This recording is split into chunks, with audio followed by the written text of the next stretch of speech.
Elvis Presley's bodyguard said movie Kung Fu won't work to Bruce Lee. Only 6 witnessed. Memphis, Tennessee.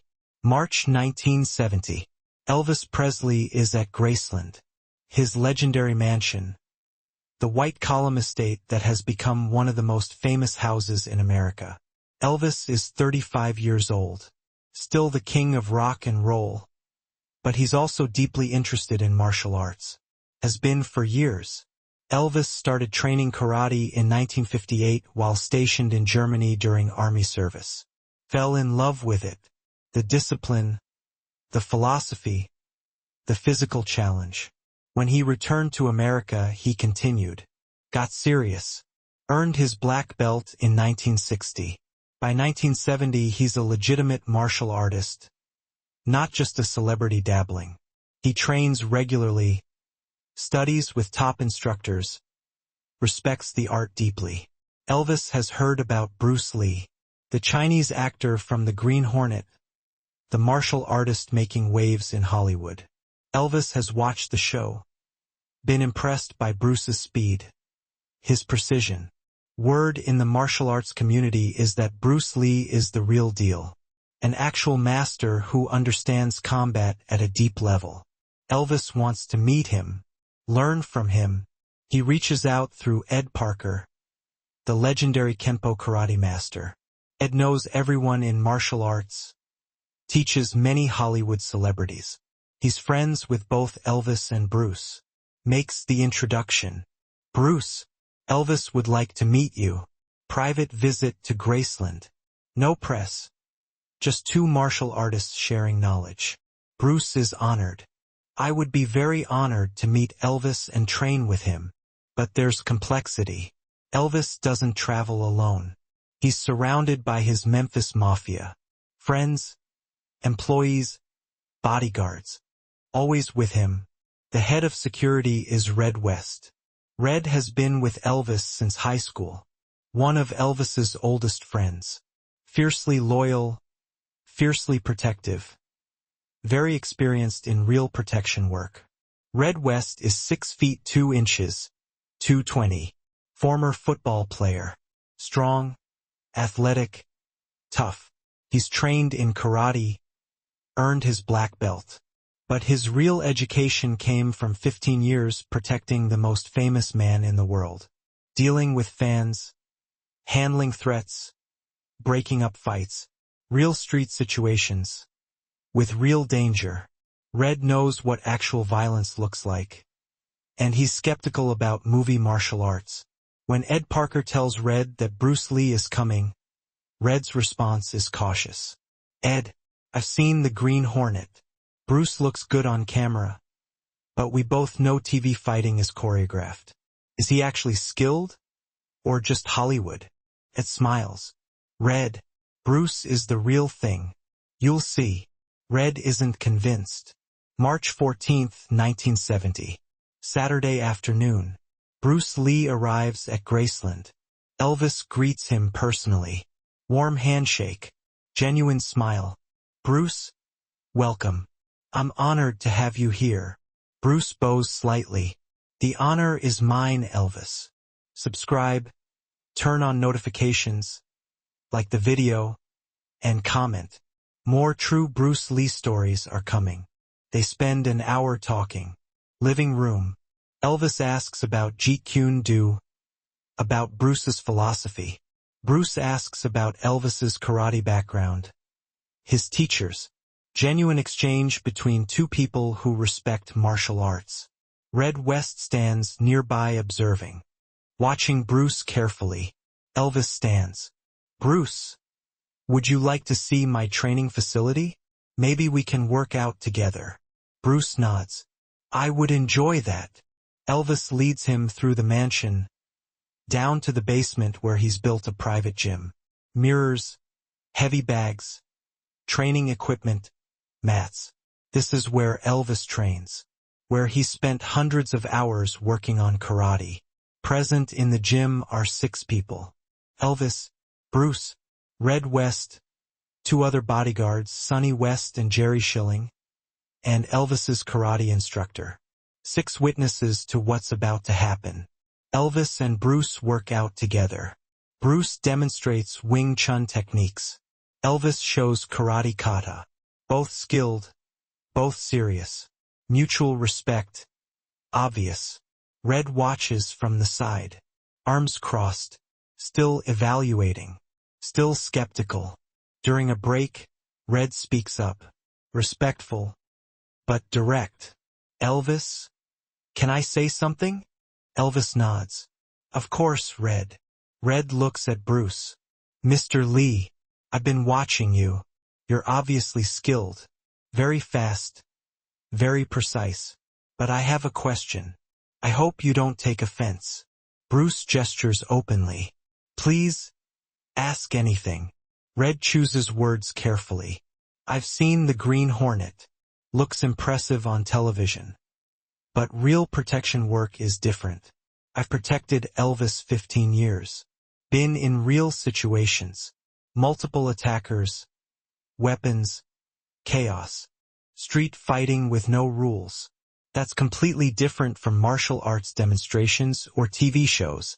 How does what you teach translate to that reality? The gym goes quiet. Elvis is paying attention. He knows Red's experience is legitimate. Red has saved him from dangerous situations. Red's question comes from real-world knowledge.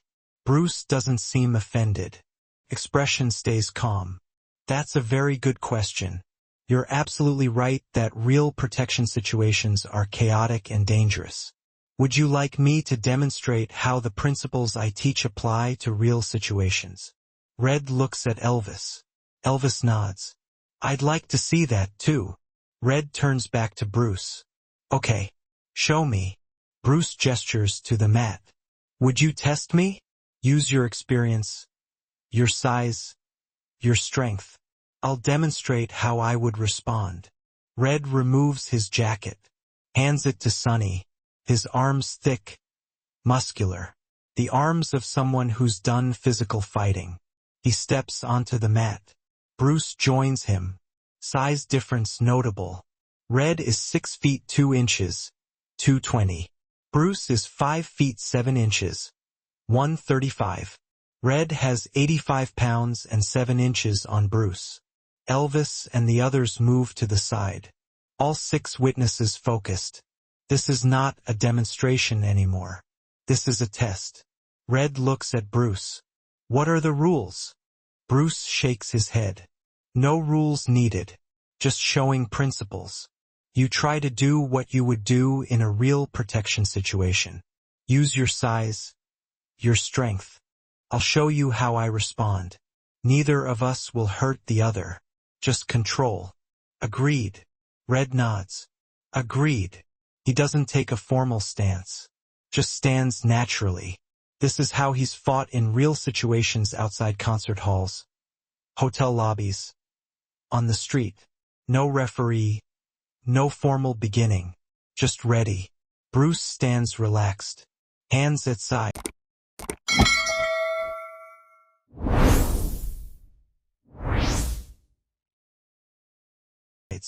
No guard position. Just present, calm, breathing. Red moves first.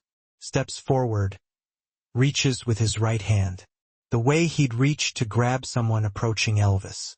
To intercept them. His hand is fast. His arm long. Bruce's left hand intercepts Red's wrist. Light contact. Redirects. Red's hand passes harmlessly. Red's eyes narrow. That was fast. Really fast. He resets. Tries again. Left hand. More committed. More forceful. Bruce's right hand guides it away. Mississippi Red is starting to understand this isn't easy. Red changes tactics. He's dealt with quick people before. The key is using size and strength. Overwhelming them. He steps in aggressively. Closing distance. Get chest to chest. Where his weight advantage matters. His 220 against Bruce's 135. Lean on him. Control with mass. But as Red steps in, Bruce moves. Not back. Laterally. Suddenly beside Red instead of in front. Red turns, reaching with both hands, trying to grab, to catch. If he can get his hands on Bruce, he can use wrestling experience. Pin him. Show that size matters. His hands large, strong. But they find empty air. Bruce has moved again. Not far. Just enough. Minimal movement. Maximum effect. Red commits fully. This is frustrating. He shoots in. Going for Bruce's legs. Tackle. Take him down on ground. Weight matters more. Red's wrestling is solid. But Bruce's hands drop to Red's shoulders. Light pressure downward and outward. Red feels his momentum redirected. Balance compromised. He's going down. Not slammed. Not hurt. Just controlled. Guided to his knees. 16 seconds from first contact. To Red on his knees. Bruce standing above him. Not aggressive. Not celebrating. Just demonstrating. The 6 witnesses saw everything. Saw Red West, Elvis's toughest bodyguard. The man who's protected the king for 15 years. Controlled by someone 85 pounds lighter who never struck with force. Just position. Just timing. Just understanding. Bruce steps back. Extends hand. Helping Red up. Red takes it. Stands. His face shows surprise. Genuine surprise. Red has fought trained people. Military guys. Street fighters. But this was different. This wasn't about overpowering. This was about understanding movement in a way Red had never experienced. Red straightens his shirt. Looks at Bruce. You're real. No embarrassment. Just honest assessment. What you do is real. Bruce nods. Thank you for testing me respectfully. You're very skilled. Very experienced. What I showed are just principles. They work with your experience. Not instead of it. Elvis has been watching silently. His expression shows wonder, recognition. He's seen kata, seen techniques, seen demonstrations. But this was different. This was proof. Real. He walks over to Bruce.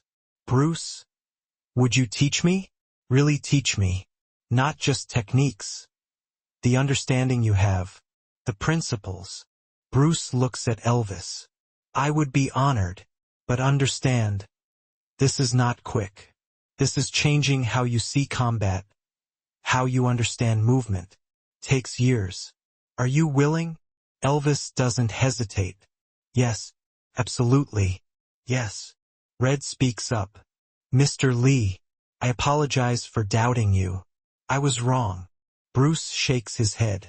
No apology needed. Your skepticism was based on real experience. That's valuable. You protect Elvis's life. You should question everything.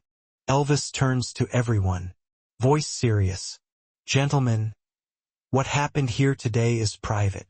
This is my home. My training. My personal life. I don't want this in press. I don't want it discussed outside this room. What happens in Graceland stays in Graceland. Everyone understand. All 6 witnesses nod. Elvis's privacy is sacred. They protect it as fiercely as they protect Elvis himself. Over the following 3 years, until Bruce's death in 1973, Bruce and Elvis trained together multiple times. Sometimes at Graceland, sometimes in Los Angeles, sometimes at Bruce's school.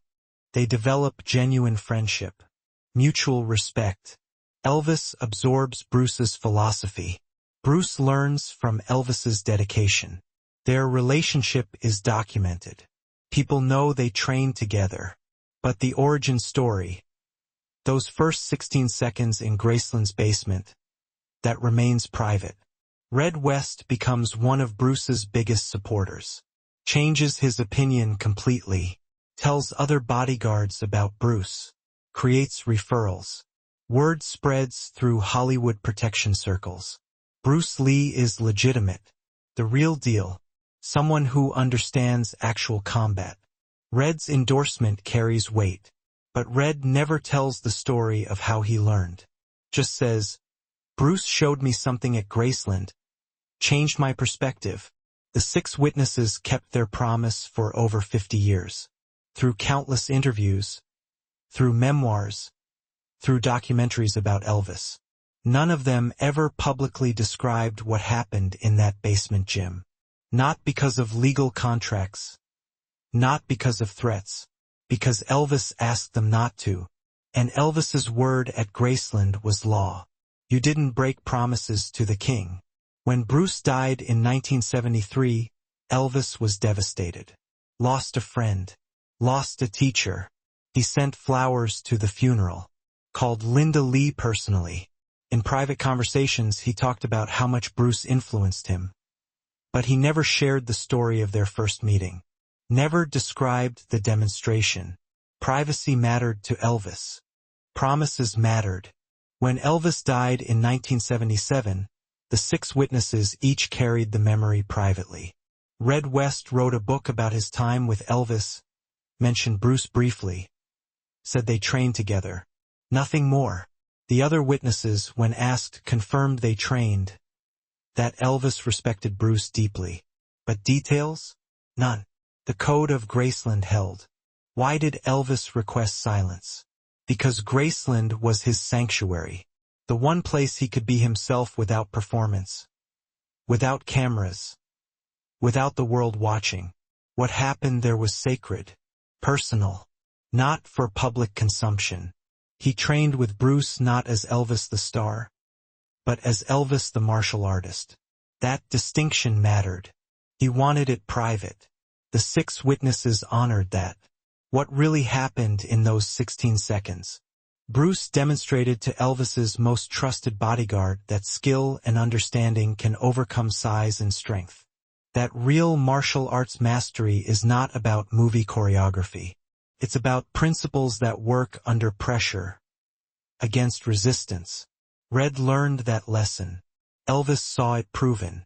6 witnesses watched a moment that changed how they understood combat. The story of Bruce and Elvis is not just about 2 celebrities who trained together. It's about respect. About one master recognizing another. About a bodyguard learning his assumptions were wrong. About privacy when privacy was precious. And about how 6 people can keep a secret for 50 years. Because a promise was made, and a code was honored. Subscribe, enable notifications, like the video, and comment below which Bruce Lee moment surprised you.